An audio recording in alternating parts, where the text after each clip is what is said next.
Welcome to Fox 54 News at 6. I'm Kenesha Dees. Last night, the Supreme Court ruled Alabama can now use a map favoring Republicans in the upcoming elections. This effectively blocks a lower court ruling that the redistricting plan intentionally dilutes the black vote.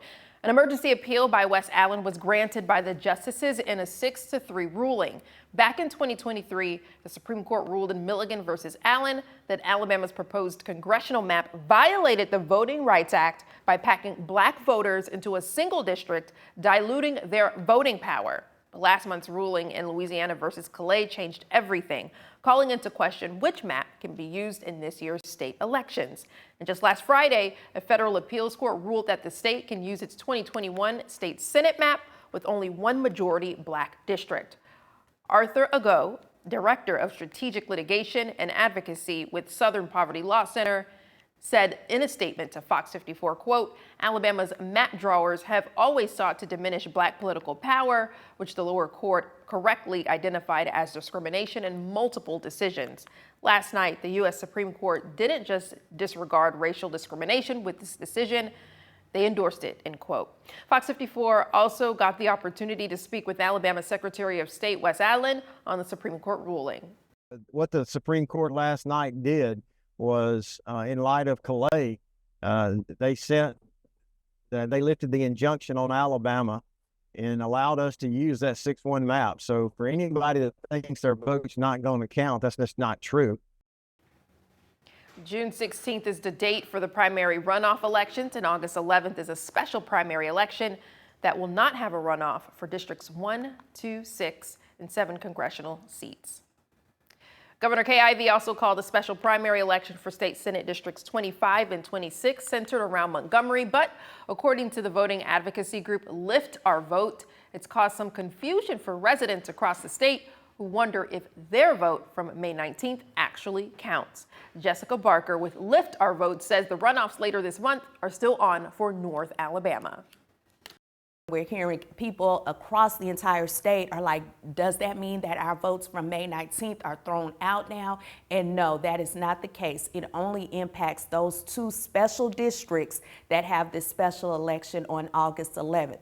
For everyone else, your votes from May 19th still counts, and we still have runoffs on June 16th, and we still show up again on the general elections on November 3rd.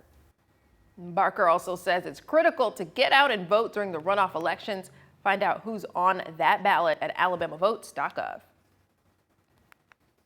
Look at there, beautiful sky right in front of this Space and Rocket Center.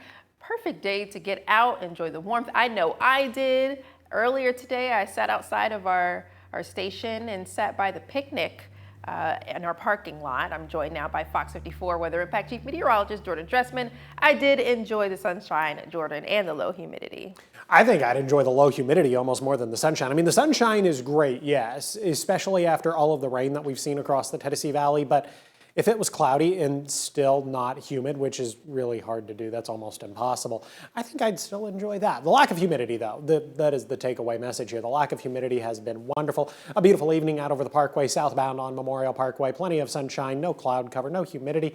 Traffic is moving smoothly. Hopefully folks are heading out to find somewhere nice outside to eat for dinner. 80 degrees right now in Huntsville. Beautiful evening, truly. 80 in Fayetteville, 77 in Coleman, 79 degrees right now in Florence, 80 degrees in Scottsboro. I hope you get to spend a little bit of time outside this evening. If that wasn't originally in your plan, put it in your plans. 73 at 8, 69 at 9, 67 degrees. By the time we get to 10 p.m., we're going to maintain a really nice clear sky, not just here in the city of Huntsville, but across all of North Alabama, southern Middle Tennessee. Now, things are eventually going to change, so you should enjoy the lack of humidity while you can. We'll talk about it in a couple of minutes.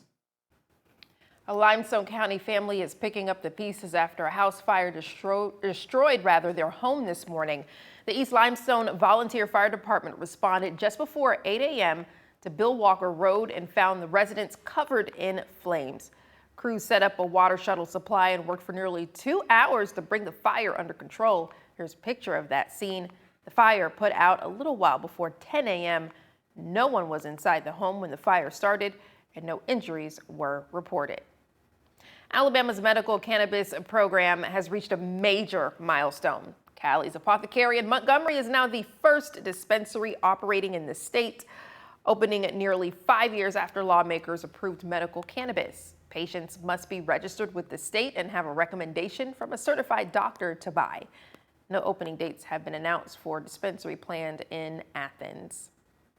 Way back in May of 2021, Governor Kay Ivey signed Senate Bill 46, officially legalizing medical cannabis in Alabama. 18 months later, in late 2022, the state's Medical Cannabis Commission closed the window for applications, setting off a multi-year saga of lawsuits and struggles related to the selection of businesses that would receive a license to dispense cannabis. Fast forward to December of 2025. The AMCC votes to award 4 standalone licenses, breaking the legal logjam, clearing the way for the first actual storefronts to be built. This April, the commission opened its patient portal registry, and this week, Catley's Apothecary became the first operational dispensary in the state, more than 5 years after the governor signed Senate Bill 46 into law. One local family and their medical team are moving forward with a new experimental medicine all the way from Sweden in one last attempt to save their son's life. Amid an ongoing battle with leukemia, 2-year-old Noah Legg faces a rare fungal infection and is currently on a ventilator at Children's of Alabama in Birmingham. The only problem, regulations prohibited the medicine's use until it could be cleared by the FDA. That process was sped along, and Noah's family were able to sign consent to administer the medicine today. Fox 54's Caleb Aguayo tells us what the Legg family has to say about their hope for Noah. As long as our little boy starts getting better, we're happy with whatever the journey takes us. One family doing everything in their power to help their son Noah recover from a fungal infection made inoperable by an ongoing fight with leukemia. The best course of action would be to remove the lower part of his left lung, but with his underlying conditions like the cancer and his being a bleed risk from that, he can't have the surgery. Amid the complications, the Legg family says they're trying one more option, a new experimental medicine all the way from Sweden. The name of it is fosmanogepix. It is just a clinical trial antifungal drug that hopefully will attack the fungal infection that he has in a different way than the fungal drugs he has already are, and hopefully give him a better chance of fighting it off. Noah's mother, Danny Legg, explained in a post online, "It's still in the end stages of research, and we have no real evidence if it works or not, or if we can get it, but we're going to try." We're willing to try anything. We want our son to be back to the way he was and to be able to come back home with us. We know the drug's not a saving grace by any means, but anything that we have a chance to help him, we have hope in. We are very faithful people, and we just pray over every medicine that he gets. The family tried and succeeded to get the drug approved, with the medicine scheduled to be given to Noah Wednesday. Danny Legg announced it's now all about hope and faith that Noah will recover, saying on Facebook, "We don't know what this drug is going to do, but it has helped kids before, so we need prayers now more than ever." And the family got some of those prayers at a Tuesday vigil for Noah, where relatives and friends came out to support Noah's family. Mimi loves you so much. I'm ready for you to come home and start messing with my door again. We always fought over that. Yes, I love you so much. The Legg family says it's that support and their faith that's getting them through Noah's fight. In Huntsville, I'm Caleb Aguayo, Fox 54 News. Yeah, lots of community support from here. The Legg family says they're taking it one day at a time, asking for the community's prayers while the medicine takes effect. A local fundraiser for people living with ALS is back tonight, and organizers say support has been pouring in. The second annual Pints for Pals event is happening right now at Green Bus Brewing in downtown Huntsville. This fundraiser benefits North Alabama patients receiving care through Crestwood's ALS clinic. Organizers say as of this afternoon, the event had already raised more than $51,000, putting it within reach of last year's total of $53,000. When my wife was diagnosed, Rich, who is a master brewer, decided that we needed to do an Ales for ALS fundraiser, and taking on a slightly different flavor. What we're doing is we're actually raising the money to go towards the local clinic. If you haven't stopped by yet, there's still time to take part. Attendees can try Speckled Fawn, a special beer created in honor of Dawn Chenault and her journey with ALS, and that happens until 8 p.m. Any intense stimulation is all sort of regulated through one particular nerve in the face. Something seemingly minor like a migraine can be monumental. Fox 54's Logan Alexander Russell explains how and what to do for treatment options. Your Wellness Wednesday, next. Security preparations underway days before the White House-led celebration Freedom 250. We've got a look.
June is National Migraine and Headache Awareness Month. It's an opportunity to shine a light on the neurological disease affecting 40 million Americans.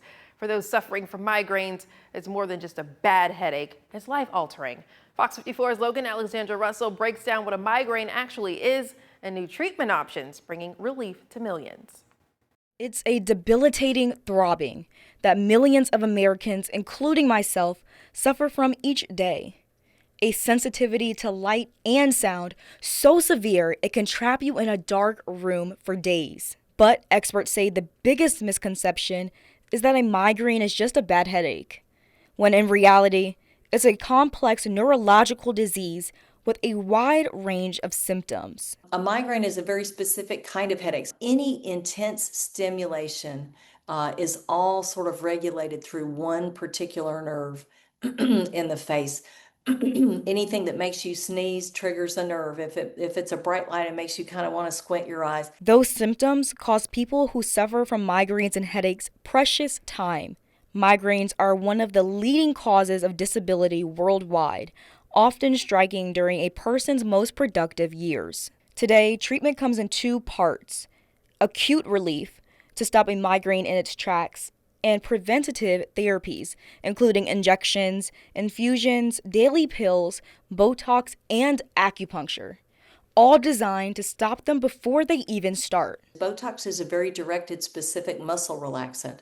Botox is preventing any spasm in those muscles so that they're not able to contribute to what I call a pain circuit that may be generating that or promoting that, or even like perpetuating, even making it go on and on and on. This Migraine Awareness Month, doctors urge you not to suffer in silence.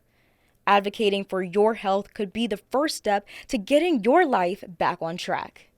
In Huntsville, Logan Alexander Russell, Fox 54 News. Yeah, and if your loved one suffers from chronic headaches or migraines, experts recommend keeping a headache diary, right, Logan Alexandra? Yes, and that's one of the things that has helped me as I've suffered from migraines for about 15 years now. Making sure that you're keeping track of different things that might have triggered your migraine, whether it be a certain smell, maybe something that you ate, maybe something that like light sensitivity or a loud sound. Wow. And I know there's different treatment options. I know when we were talking earlier, you said that there's acupuncture, right? That's an option. Acupuncture is an option, as well as Botox. And I know that we mentioned that in the story that you saw there. You know, Botox helps to relax that muscle and target specific muscles. And so that's why it's really, really good for people suffering from migraines and headaches. Well, thank you for that information. And thank you for sharing your story. All right. Well, find more Wellness Wednesday topics on demand on the Fox 54 app, which is right here. The Fox 54 app is where you can watch it. Coming up, the U.S. Space and Rocket Center's Intuitive Planetarium has gotten some out-of-this-world upgrades. Stick with us to see the changes. And Jordan, are we in for a quiet night?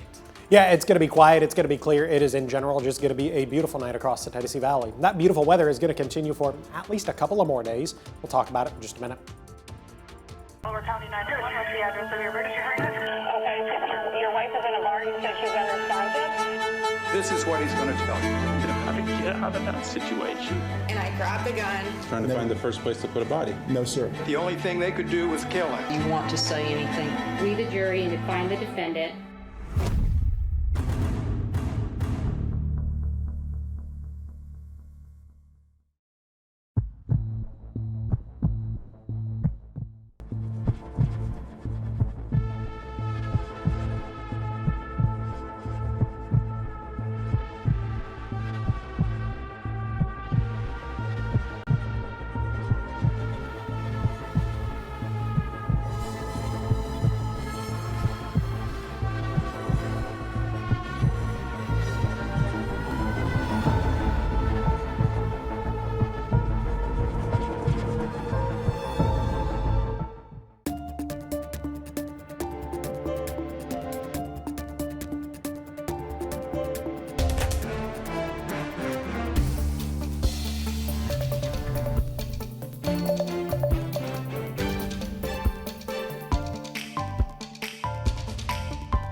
As the U.S. Capitol prepares for weeks of Freedom 250 event, security taking a center stage.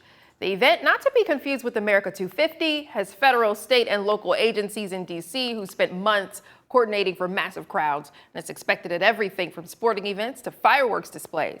Now, Freedom 250 is an event initiated by President Trump's executive order. Officials say specialized teams, bomb detection resources, and a highly visible law enforcement presence will be deployed across the Capitol to help keep visitors safe. You are going to see a large amount of law enforcement over this 250th celebration.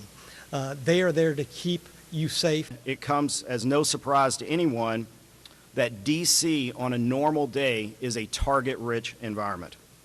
And we are prepared for any threats, and we will work with our partners to address those. Freedom 250 events kick off June 14th with the UFC fight on the South Lawn of the White House.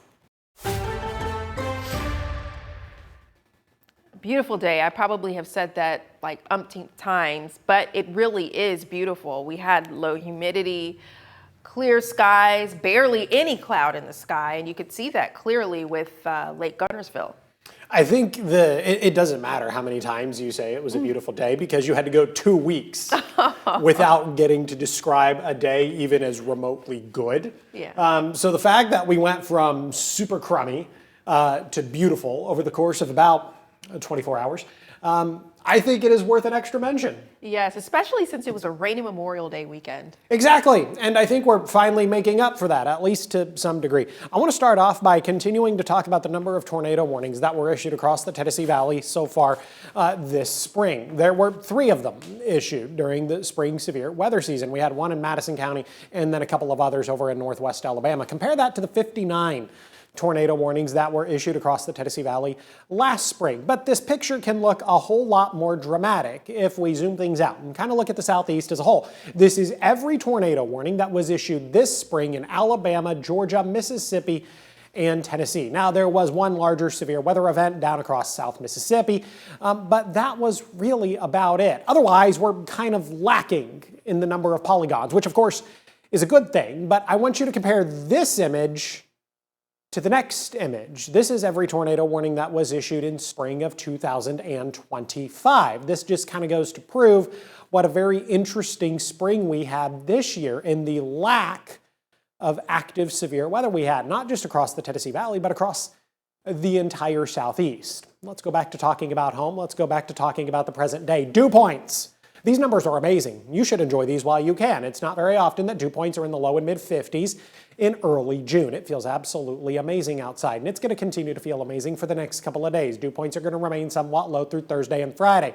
That just simply means it's not going to be humid through the rest of the work week. However, things are going to change as we head into the weekend. By the time we get to the weekend in the early part of next week, now we're talking about dew points that are in the upper 60s and lower 70s. So we're going to get back to that phase in life where you step outside and it just instantly feels humid. Across the entire southeast, there's really not a whole lot going on. A couple of showers and thunderstorms hanging out across the state of Louisiana, but most of that is just rain. Otherwise, it's pretty difficult to find any activity, and it's going to remain difficult with dry air in place to find any activity through Thursday, Friday, or Saturday. I had a small opportunity for rain in the forecast on Saturday, but I have since removed that. However, I've increased the opportunities for some scattered showers and thunderstorms through Sunday and Monday, and then kept those chances in the forecast through Tuesday and Wednesday of next week.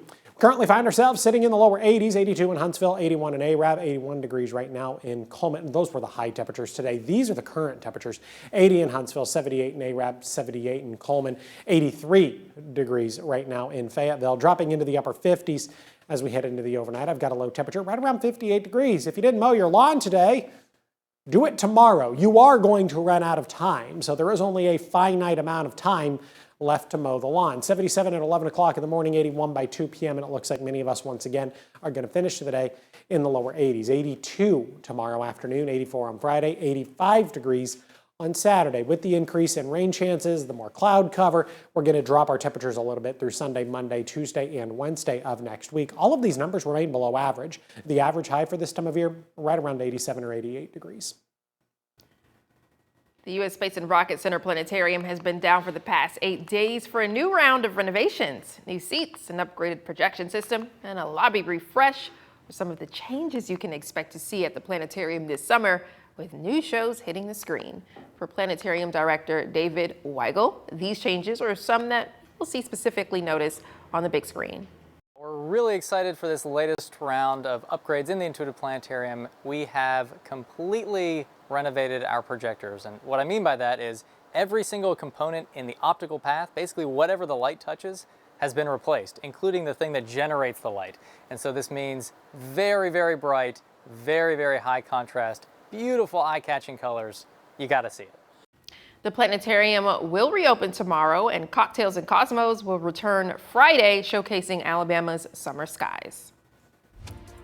Mo, what's going on with sports? Well, a pair of teams with strong alumni bases here in North Alabama will square off in December for the 2026 Rocket City Basketball Classic. We'll talk to both of the head coaches next in sports. Fox 54 Plus has your news, sports, and weather. Start your evening with Fox 54 at 5:30, delivering the latest headlines and live reports straight from the scene. Then stay informed with Fox 54 News at 9, featuring your Tennessee Valley certified most accurate weather impact team, tracking everything from tornado threats to traffic delays during severe weather. Fox 54 Sports Extra brings you more of what sports fans crave, with deeper insights, expert analysis, and all the action that matters most. On Fox 54 Plus, you'll also find Alabama politics, plus 24/7 weather radar and real-time forecasts to keep you ahead of the storm. Looking for a quick recap? Don't miss Fox 54 Week in Review, highlighting the biggest stories of the week. Jumpstart your morning with Morning Rush. fast-paced news updates featured with uplifting stories from across the globe. Get your entertainment fix with Getting Real, where we break down movie reviews, top 10 lists, and spotlight the newest film. Die Hard fan? Locked On Sports dives deep into the Crimson Tide, the Tigers, college rivalries, and pro action. True Crime Warrior Style? Killer Cases brings you gripping real-life stories that stick with you. Hungry for more? Cooking with Style serves up mouth-watering recipes that are easy to make and impossible to resist. From movie previews before you head to the theater with Take a Look to must-know headlines from across the region and around the world with In the News. Watch all of these shows on demand and also on the Fox 54 News app. Available on Android and iOS devices. Streaming 24/7.